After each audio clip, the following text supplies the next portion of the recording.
Nice of you to join us for another evening of frank conversation here on Hard Copy. I'm Terry Ikumi. Now, among the most enduring and damaging impacts of Nigeria's oil and gas resource blessings, or as some call it, curse, has been the long, steady decline of the country's agricultural sector, which was once the primary source of government revenue and foreign exchange earnings.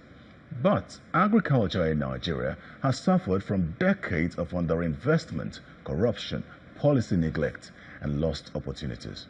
Today, despite its vast agricultural potential, Nigeria is a net food importer, with the vast majority of people engaged in agriculture still operating at subsistence level. Food security is one problem that currently faces the country, and experts say that it is only going to get worse as early as next year, following the flood disaster and insecurity in parts of the country. The final report of the 1996 World Food Summit stated that food security exists when all people at all times have physical and economic access to sufficient, safe, and nutritious food to meet their dietary needs and food preferences for an active and healthy lives. What that means in simple terms is that food security is more than just the availability of food. It extends to how nutritionally balanced the food is. And according to UNICEF in Nigeria, 37% of children, or 6 million children, are stunted. That's more than half of them severely. 29% of children are underweight, both acutely and chronically malnourished, or low weight for their age. Almost half of them severely. Then there's the issue of wastage. The Food and Agricultural Organization FAO estimated that about 1/3 of the food produced worldwide is either lost or wasted. And as the world looks towards achieving the SDG Goal 2 of zero hunger by 2030, is Nigeria on track? Well, joining me on Hard Copy tonight is a professor of agricultural economics and policy, formerly with the Federal University of Agriculture, Makurdi, who is also leading the 10-man committee set up by the Minister of Agriculture to reposition agric-varsities for better food production. Professor Bolagade Ayoola. Professor, welcome to Hard Copy. Thank you for having me. It's a pleasure. Prof, how much of a worry is it that while the world is leaning towards zero hunger by 2030, Nigeria is still grappling with possible food scarcity?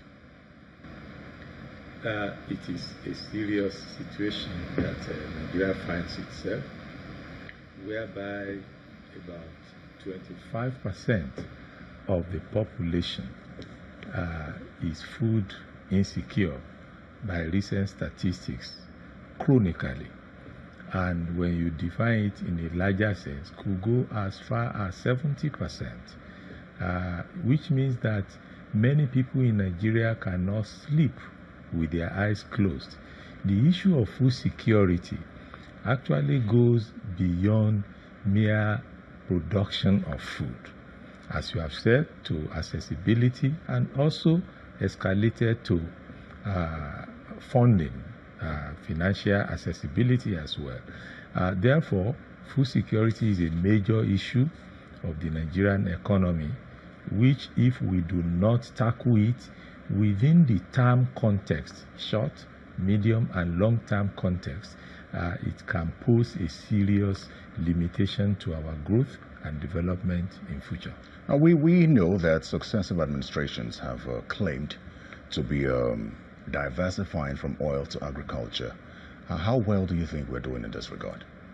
Well, we are rethinking what actually we have been doing in that area in recent times, if indeed we are getting it right.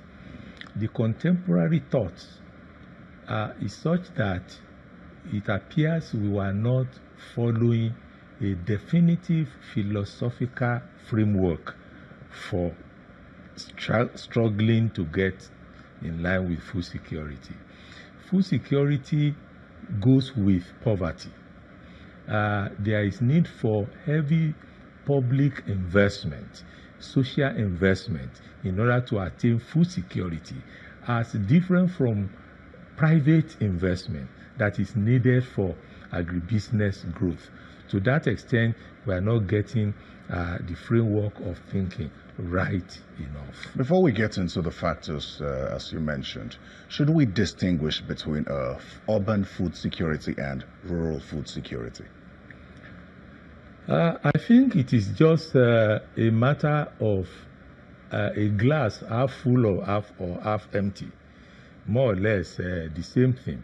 Basically, the urban food security refers to conditions whereby the basic food elements, particularly the energy foods, have been largely met.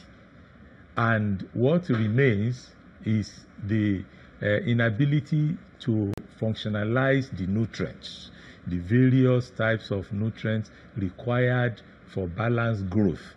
In the rural areas, it is almost all parts of the food components that are missing, and therefore this leads to heavy incidence of stunting, adult malnutrition, child wasting, and sometimes under 5 child mortality, very, very high.